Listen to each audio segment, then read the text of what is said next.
Queridos irmãos, a paz do Senhor a todos. Encontre comigo aí na sua Bíblia, no Antigo Testamento, primeiro livro de Samuel. Vamos ler alguns versículos para a nossa meditação nesta noite. Livro de Samuel, primeiro, capítulo de número 16. Quantos acharam 1 Samuel, capítulo de número 16, digam amém. Vamos ler alguns versículos do 16 e alguns do 17 também, para a gente entender um pouco aquilo que Deus quer nos transmitir. Vamos lá. 16:1 diz assim: Então disse o Senhor a Samuel: Até quando terás dó de Saul, havendo eu rejeitado para que não reine sobre Israel? Enche o teu vaso de azeite e vem, enviar-te-ei a Jessé o belemita, porque dentre os seus filhos tenho me provido de um rei. Porém disse Samuel: Como irei eu, pois, ouvindo Saul me matará? Então disse o Senhor: Toma uma bezerra das vacas em tuas mãos e dize: Vim sacrificar ao Senhor, e convidarás Jessé ao sacrifício, e eu farei saber o que has de fazer, e ungir-me-ás a quem eu te disser. Fez, pois, Samuel o que dissera o Senhor, e veio a Belém. Então os anciões da cidade saíram ao encontro dele e disseram: De paz é a tua vinda. Então os anciões da cidade saíram ao encontro dele tremendo e disseram: É de paz a sua vinda? Vamos virar no capítulo de número 17. Capítulo de número 17. Vamos ler alguns versículos. 12 diz assim: E Davi era filho de um homem efrateu de Belém de Judá, cujo nome era Jessé, que tinha 8 filhos, e nos dias de Saul era este homem já velho e adiantado na idade entre os homens. Foram seus 3 filhos mais velhos de Jessé e saíram a Saul à guerra. E era o nome dos 3 filhos, os mais velhos que foram à guerra: Eliabe, o primogênito, o segundo Abinadab e o terceiro Samá. E Davi era o menor, e os 3 maiores foram à guerra. O 32 diz assim: E Davi disse a Saul: Não desfaleça o coração de ninguém por causa dele. Teu servo irá e pelejará contra este filisteu. Porém Saul disse a Davi: Contra este filisteu não poderás ir para pelejar com ele, pois tu ainda és moço, e ele homem de guerra desde a sua mocidade. Então disse Davi a Saul: Teu servo apacentava as ovelhas de seu pai. E vinha um leão e um urso e tomava uma ovelha do rebanho.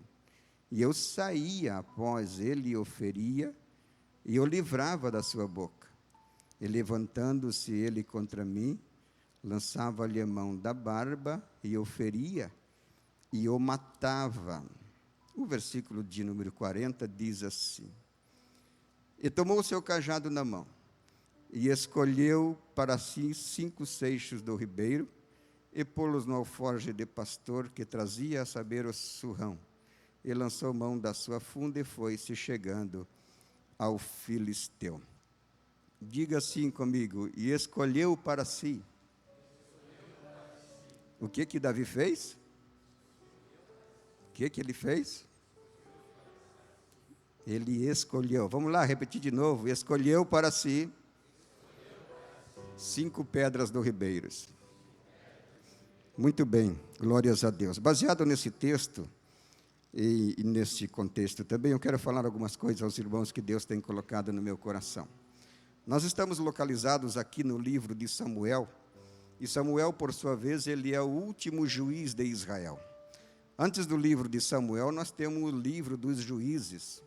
E esse período dos juízes, ele é conhecido como um dos períodos mais difíceis do povo de Israel. Foram mais ou menos 400 anos que eles foram julgados por juízes, e Samuel, por sua vez, como eu já disse, é o último juiz de Israel.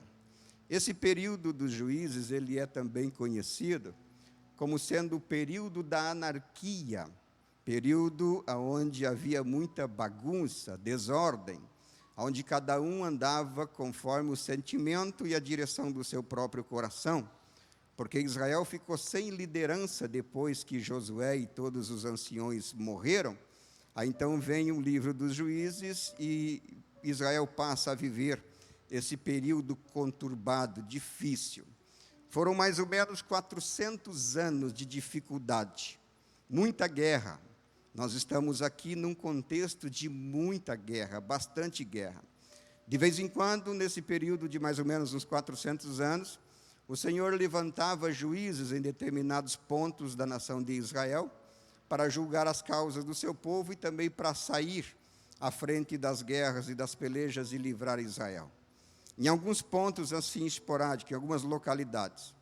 Samuel foi o único juiz em toda a história de Israel que julgou Israel em toda a sua extensão territorial, como diz a Bíblia, desde Dan até Berzeba. Samuel, portanto, é o homem que vai fazer a transição e vai sair Israel do período da anarquia e vai passar a viver o período da monarquia.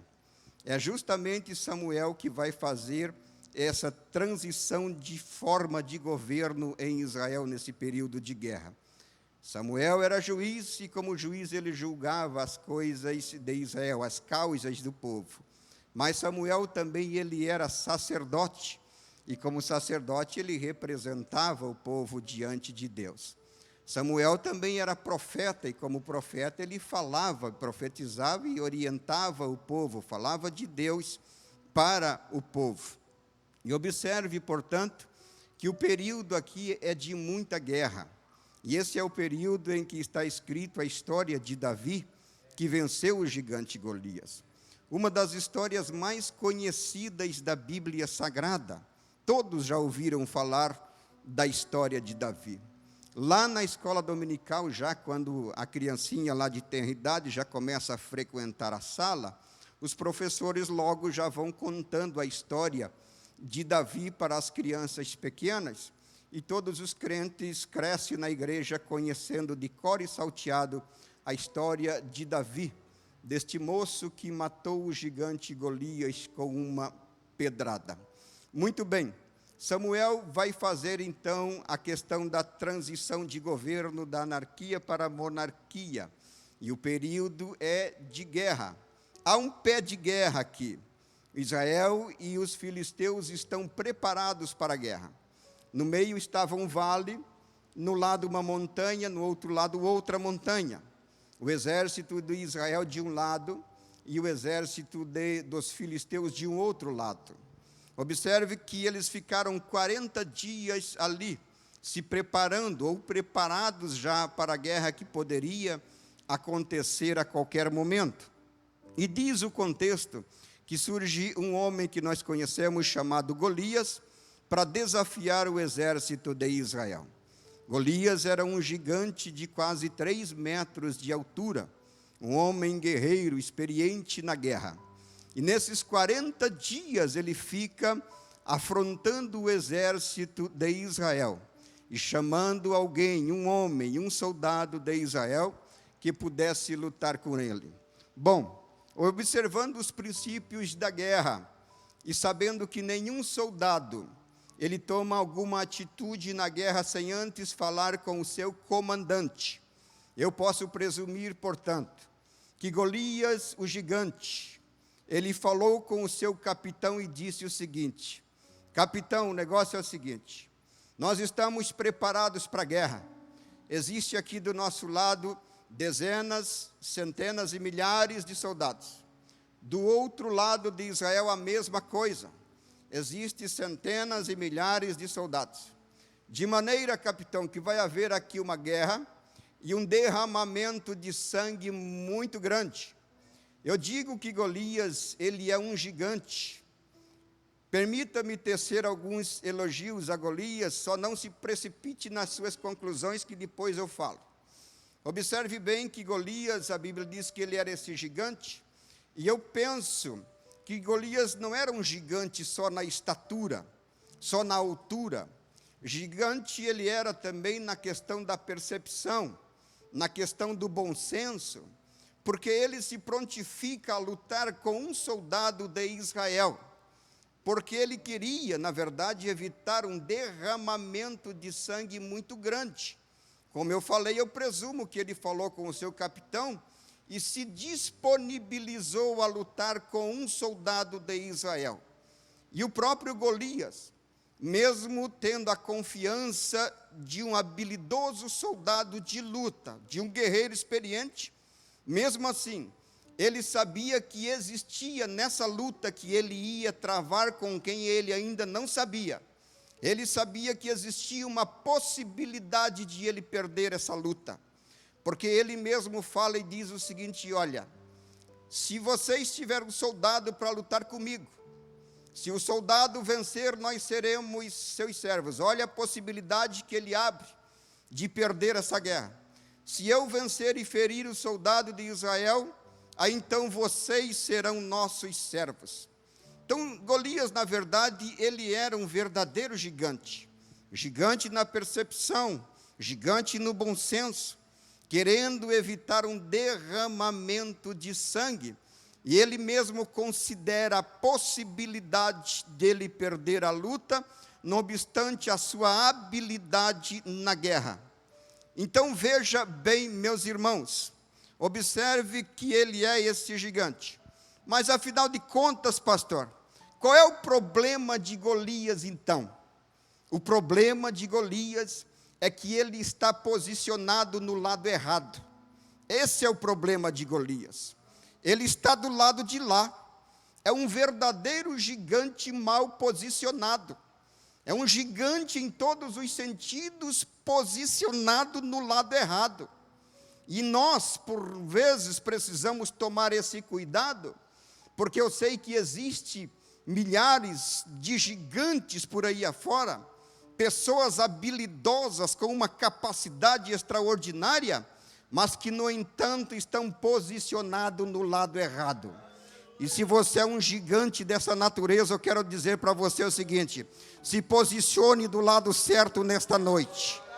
Venha para o lado de cá nesta noite, porque você é um gigante na percepção, você é um gigante no bom senso, você pode ser um gigante na evangelização, você pode ser um gigante na oração, e a igreja precisa dessas pessoas.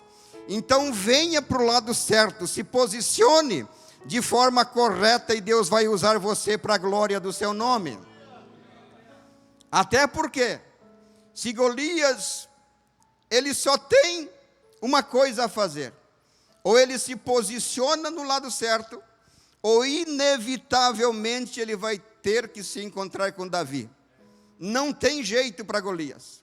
Portanto, meu querido irmão que me ouve nesta noite, você que está aqui, você que porventura está lá do outro lado nas telas nos ouvindo, se você é um gigante, se posicione de forma correta hoje, porque Deus quer abençoar a tua vida, a tua casa, a tua família, teu trabalho, enfim, tudo o que você faz. Agora observe uma coisa, que Golias, ele afronta o exército de Israel por 40 dias, diz a palavra de Deus. Ele desce e vem afrontar.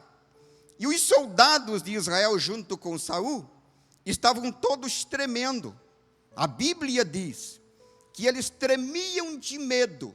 Até mesmo Saul, que era o homem mais alto, diz a Bíblia Sagrada, que ele sobressaía em relação aos seus companheiros, assim do ombro para cima. Olhando Saul no meio dos seus companheiros, dava para observar e ver ele de longe. É mais ou menos como ver assim um terreiro cheio de frango e um peru no meio, bem alto, bem grande. Você conseguia ver Saul facilmente no meio dos seus companheiros. Mas até mesmo Saul, que era o mais habilidoso e o maior em estatura, estava com medo de Golias. E aí Saul chama os seus soldados e oferece riquezas aos seus soldados.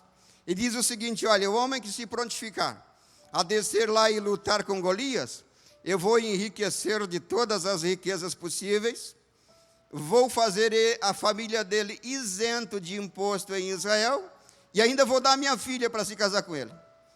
E nem assim, nem com todas essas propostas, não surgiu um homem no meio daquele batalhão de exército, lá naquele batalhão de homens, que se prontificasse a lutar com Golias. Todos estavam tremendo de medo. De repente, aparece um menino, um moço chamado Davi. E Davi começa a observar todo o barulho que estava acontecendo ali e a afronta daquele gigante chamado Golias. E ele logo pergunta para os seus conhecidos irmãos o seguinte: escuta, quem é esse homem que está afrontando o exército do Deus vivo? Observe o que Davi vê. Vocês perceberam o que Davi consegue ver? Ele consegue ver o que ninguém viu, o que nem Saul viu, e nenhum dos soldados viu naqueles 40 dias de desafios. Davi chega e pergunta: quem é esse incircunciso que está aí afrontando os, no plural, os exércitos do Deus vivo? Davi olha e não vê simplesmente soldados, homens trêmulos, não. Ele olha e vê os exércitos do Deus vivo. Deixa eu dizer uma coisa para você. Deus tem os seus exércitos. Deus tem exércitos na glória.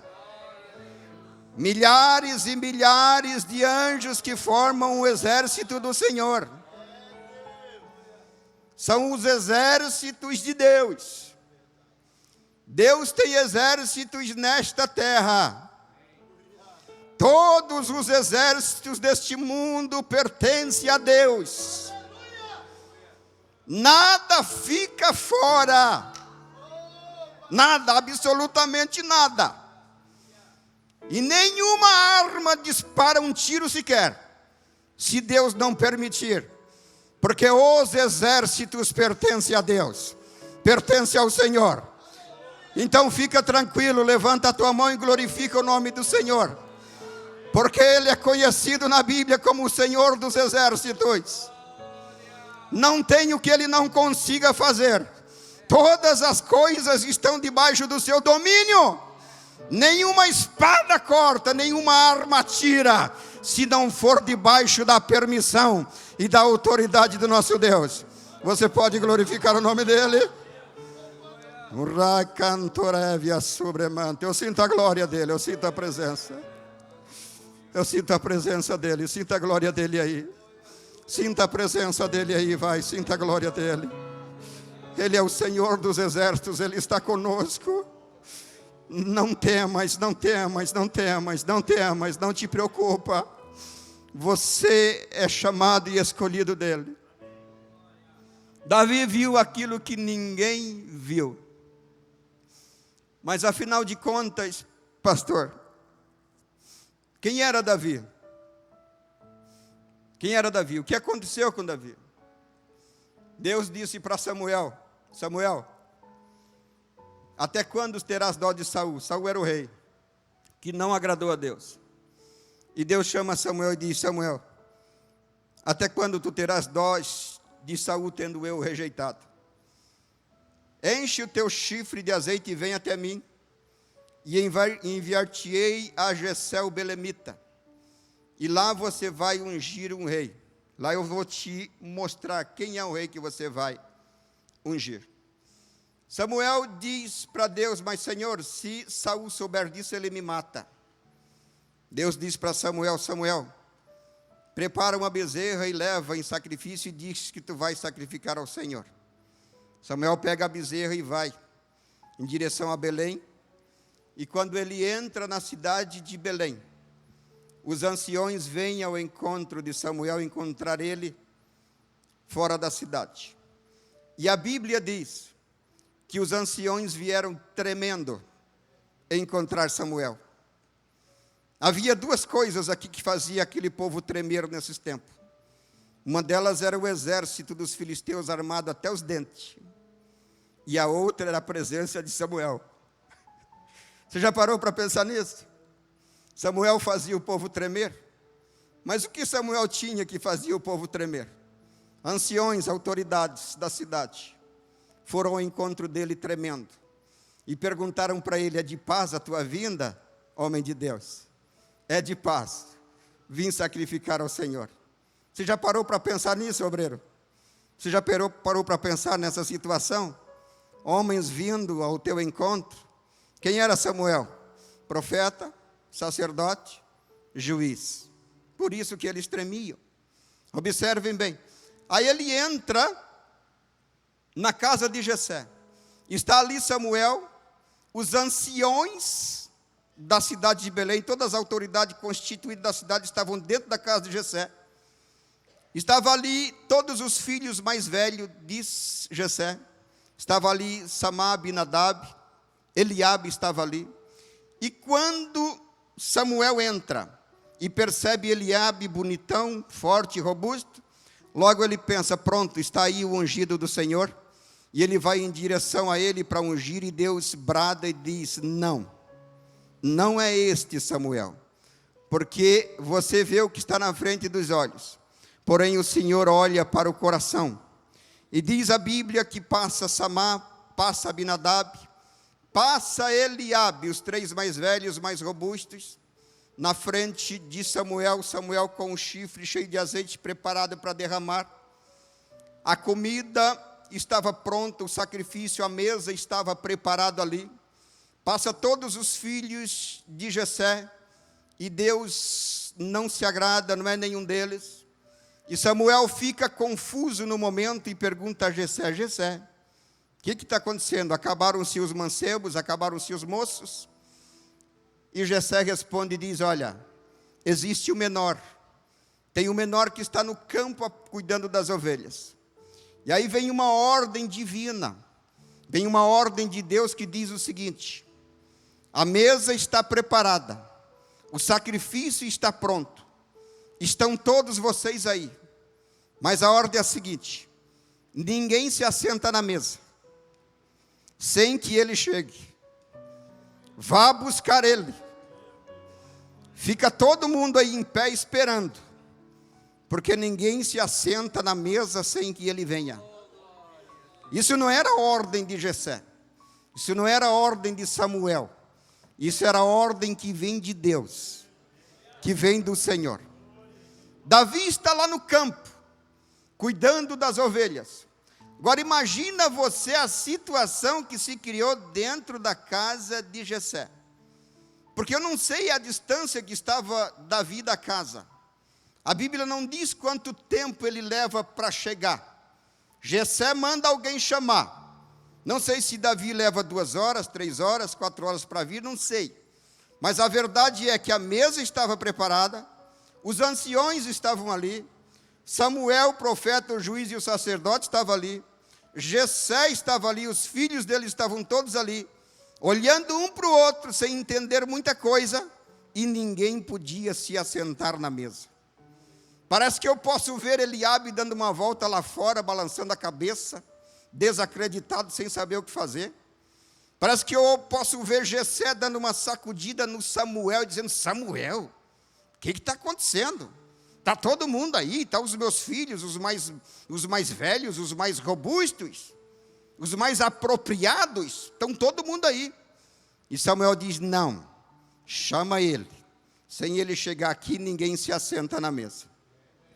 Aí parece que eu posso ver Davi lá cuidando das ovelhas, porque Davi é o seguinte, Davi cuida das ovelhas e tem intenção de ser um soldado, de lutar na guerra, de defender o seu povo, a sua gente. Tinha Davi isso no coração. E eu penso que Davi lá no campo, ele treinava para isso. Enquanto cuida das ovelhas. Ovelhas estão pastando. Davi, que quer ser um soldado, um guerreiro, obviamente vai treinar. Vai fazer alguma coisa. Porque não surge um guerreiro assim do nada. Não existe isso. Ninguém nasce pronto. Ninguém nasce preparado já. Há uma preparação. E eu penso que Davi lá no campo, cuidando das ovelhas, a única arma que ele tinha é a funda. Ele pega a sua funda, bota pedra nela e começa a treinar. Penso que ele escolhe um alvo, uma árvore, talvez, quem sabe, meia grossa. Se afasta um pouco, atira uma pedra e com certeza erra. Com certeza, na primeira tentativa, ele errou. Mas pela insistência, pela persistência no treinamento, Davi vai treinando, ganhando pontaria, aprendendo, e assim vai se desenvolvendo. E o mais interessante, irmãos, é que Deus vê isso. Deus percebe isso. Deus viu o esforço, o treinamento. Deus viu a intenção. Jessé não viu. Samuel não viu. Abinadab e Eliabe ninguém viu. Porque ele estava sozinho lá. Mas Deus viu. Deus olhou lá de cima. Deus estava atento e olhando o que se passava com aquele moço. Nos seus atiros de pedra. Botando pedra na sua fúria e tentando acertar o alvo. Deixa eu dizer uma coisa para você nesta noite. A Bíblia diz que nesse tempo aqui, havia 700 homens canhotos, que atiravam uma pedra a um fio de cabelo e não erravam. Aí eu fico pensando, mas como é que pode uma coisa dessa? Nós temos hoje míssil nas guerras, a gente vê por aí, míssil de cruzeiro, pastor, que sai lá do lado do mundo e acerta o alvo do outro lado. Teleguiado, vai lá e acerta o alvo. Armas de precisão, soldados habilitados, sniper, atiradores de elite, que acertaram um alvo. Um canadense acertou um alvo com uma arma, com um rifle, com um fuzil, a 3.500 metros de distância. O recorde batido por um treinador, por um atirador de elite. Você imagina o que é isso? Alguém acertar um alvo a 3.500 metros de distância? Por que faz isso? Porque tem armas boas, treinamento, tecnologia de armas, por isso faz. Mas deixa eu dizer uma coisa para você. Esses mesmos atiradores de elites, infiltrados nos exércitos deste mundo, que conseguem acertar um alvo a 3.500 quilômetros de distância, a 3.500 metros, melhor dizendo, eles não são capazes de acertar um fio de cabelo no outro lado da rua. Mas por que, pastor Guilmar? Porque se você pegar um fio de cabelo na sua mão, você vê, você enxerga ele. Mas tenta se afastar 10 metros de um fio de cabelo para ver se você vê. Para ver se você enxerga o fio de cabelo. E como é que você vai acertar um alvo que você não vê? Como é que você vai mirar um alvo que você não enxerga? Como é que vai fazer isso? O segredo está na palavra. Porque a Bíblia não diz que eram soldados que acertavam um fio de cabelo e não erravam. Não é assim que a Bíblia diz. A Bíblia diz assim, ó. E havia em Israel 700 homens escolhidos, que acertavam um fio de cabelo e não erravam. O segredo está aqui. Homens escolhidos. Porque homens e mulheres escolhidos conseguem acertar o alvo que um homem natural não consegue ver.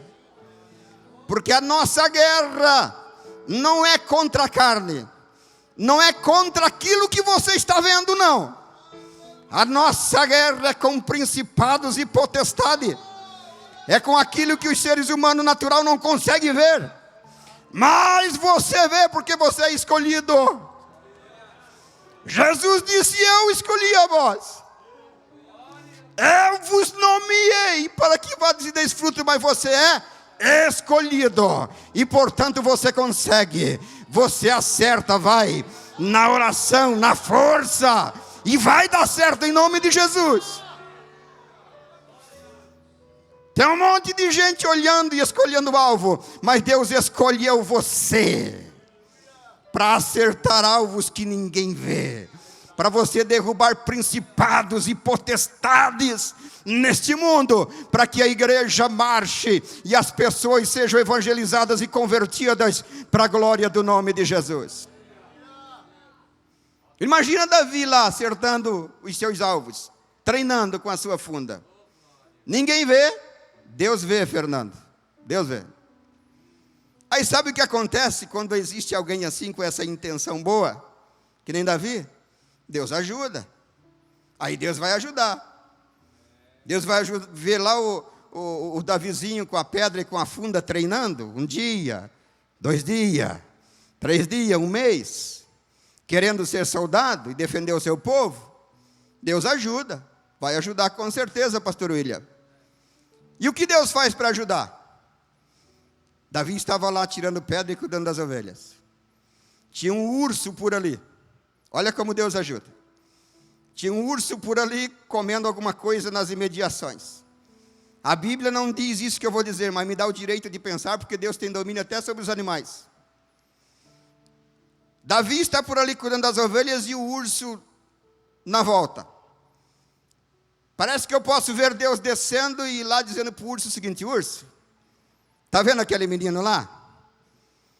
Eu quero que tu vá lá e arrume uma briga com ele. Aí o urso disse para Deus: mas não dá, não pode. Olha o tamanho do menino e olha o meu tamanho. Nunca ele vai querer brigar comigo, jamais. Aí Deus diz: eu tenho um plano. E vai lá e cata uma ovelhinha dele. Se tu ir lá de qualquer maneira, ele não briga contigo, ele corre. Mas se tu botar a mão numa ovelha dele, tu te prepara, que ele vai para cima de ti. Esse é o plano. O urso vai lá e cata uma ovelha de Davi e pega.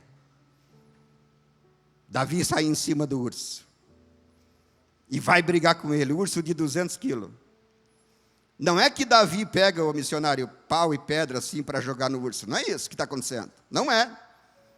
Não é que Davi pega pau e vai saindo de longe, jogando e pedra e tentando espantar o urso. Não é isso que ele faz, não. A Bíblia vai dizer, nós lemos aqui, que Davi vai na barba do urso. Pegou a minha ovelha, vai ter que se ver comigo. E ele luta com o urso naquele dia. Aí eu não sei quanto tempo durou a luta também. Porque uma luta dessa não se resolve no primeiro round. Não é assim. Talvez nem no segundo, pastor Sérgio. Talvez nem no terceiro se decide uma luta dessa. Foi uma briga de socos e de patadas. Não sei se durou 1 hora, 2 horas, 3 horas essa luta, essa briga. Mas eu só sei de uma coisa, que no final dessa luta, Davi saiu todo machucado. Davi venceu, pastor, venceu. Mas no final desta guerra, missionário, Davi saiu cheio de hematomas. Davi estava com a sua roupa toda rasgada. Davi estava todo arranhado, com o seu corpo escorrendo sangue para tudo que é lado. Eu não sei qual a perna de Davi que mancava mais. Não sei como ele chegou em casa naquele dia, pastor Sérgio. Não sei como ele conseguiu chegar em casa naquele dia. Mas ele chegou de arrasto. Certamente entrou pelos fundos para os seus irmãos não ver, porque eram todos zombadores mesmo. E entrou por ali para ninguém ver. Veja uma coisa, meus irmãos. Quando Deus tem um propósito, um plano na vida de alguém, e quando você se esforça querendo fazer as coisas para Deus, não estranhe, não ache esquisito a ajuda de Deus desta forma, porque Deus vai mandar urso para lutar com você, e você vai ter que lutar, jovem, moço, moça que me ouve aqui nesta noite, você vai ter que pular na barba desse urso e lutar e matar ele, porque a tua vitória vem pela tua insistência, persistência e coragem. Mas não arrede o pé, por favor, não volte para trás. Ainda que você saia cheio de hematoma, cheio de ferida, com a roupa rasgada, mancando, mas não desista, porque Deus tem um negócio contigo. Não desista, porque Deus tem um negócio com a tua família.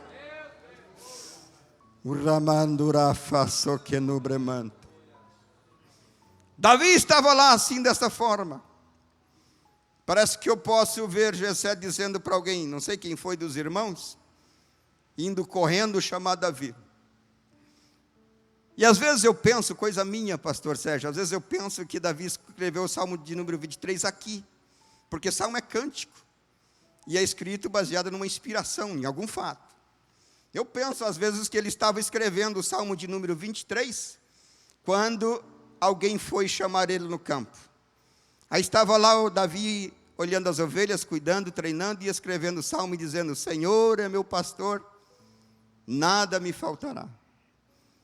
Deitar-me faz em verdes pastos e guia-me mansamente às águas tranquilas. Refrigera a minha alma e guia-me pelas veredas da justiça.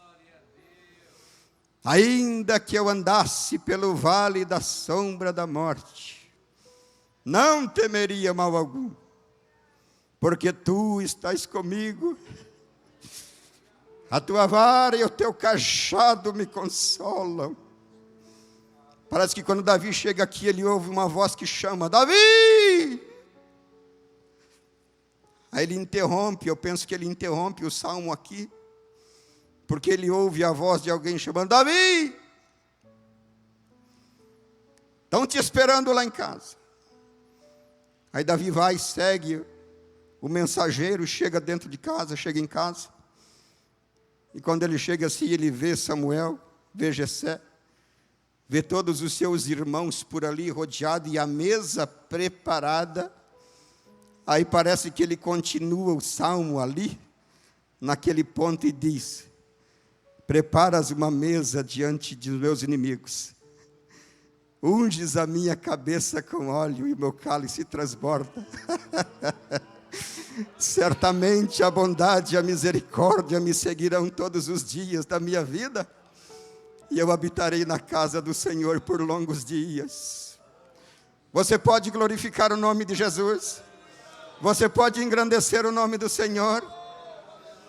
Ainda que eu passasse pelo vale da sombra da morte, não temeria mal algum, porque tu estás comigo.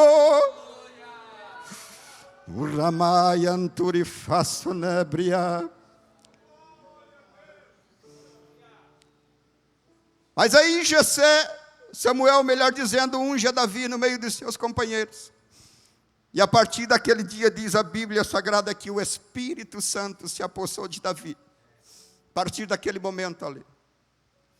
E Davi vai à guerra no outro dia, como nós falamos no início. E aí, quando Davi vê toda aquela movimentação, Golias tentando achar alguém para guerrear e para brigar com ele, Davi chega para Saul e diz o seguinte: olha, não se incomoda, não se entristeça, eu vou lá, teu servo vai, e vai lutar com esse gigante aí. Aí Saul pega a roupa, a farda, e coloca em Davi. Davi dá uns 3, 4 passos e não consegue andar, porque não estava acostumado com aquela farda, e entrega para Saul de novo.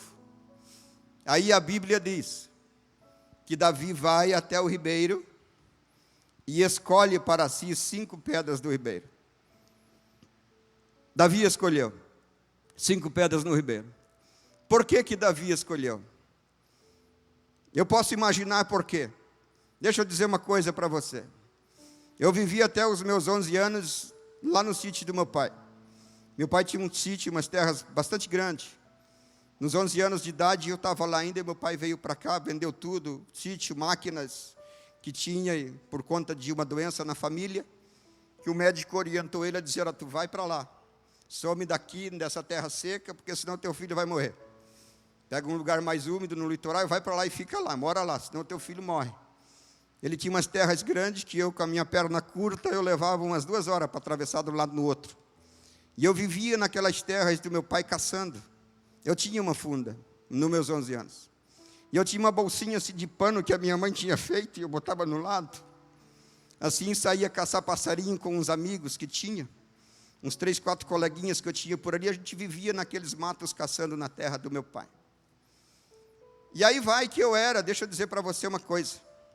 Eu era um bom atirador de pedra. Me permita dizer isso, com toda a modéstia. Eu era um bom atirador de pedra.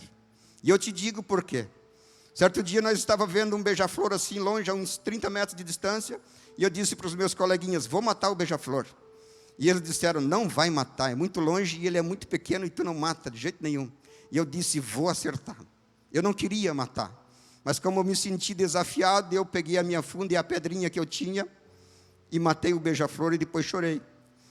Mas sabe por que eu acertei o beija-flor? Atrás da casa do meu pai, naquele sítio, passava um rio. E sempre que eu queria encher a minha bolsinha de pedras, eu ia lá naquele rio escolher as minhas pedras. Quem conhece rio sabe do que eu estou falando, porque as melhores pedras estão lá no ribeiro. Exatamente lá estão as pedrinhas melhores que você precisa para ser bem sucedido na sua caçada, para você acertar o seu alvo.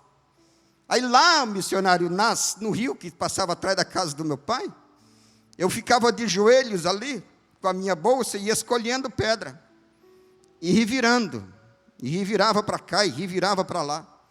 Lá tem pedras redondinhas, bem redondinhas. Aí enche a bolsa com as pedras redondinhas, porque as pedras redondinhas, elas não sofrem a pressão do vento quando você atira. Se você colocar uma pedra quadrada, bicuda, toda torta na sua funda, você até atira, mas jamais você vai acertar o alvo. A pressão do vento leva ela para a esquerda, leva ela para a direita, leva ela para cima, leva ela para baixo, e você jamais acerta o seu alvo. Mas eu escolhia as minhas pedras, e aí por isso que eu te digo que eu era um bom atirador de pedras. A Bíblia vai dizer aqui, que Davi desce ao ribeiro, e fica lá, e vai escolher as suas pedras. Davi sabia que no ribeiro tinha pedras boas, e lá que ele costumava encher a sua bolsa de pedras. Deixa eu dizer uma coisa para você nesta noite. Nós temos muitos desafios. Você que está me olhando aí, você tem vários desafios pela frente. Nós vivemos num mundo turbulento, difícil, complicado. E você precisa acertar o seu alvo. Tem muitos tentando acertar e não conseguem, porque estão atirando qualquer tipo de pedra. Não conseguem descer e nem ficar no ribeiro. Não tiram tempo para estar no ribeiro, no rio de águas, escolhendo as suas pedras para acertar o seu alvo e derrubar e matar o inimigo. E aí por isso tem famílias desarrumadas, estragadas, coisas que não dão certo, negócio que não prospera, que não vai, porque o inimigo está rindo de você, porque você não tem a munição certa, exata,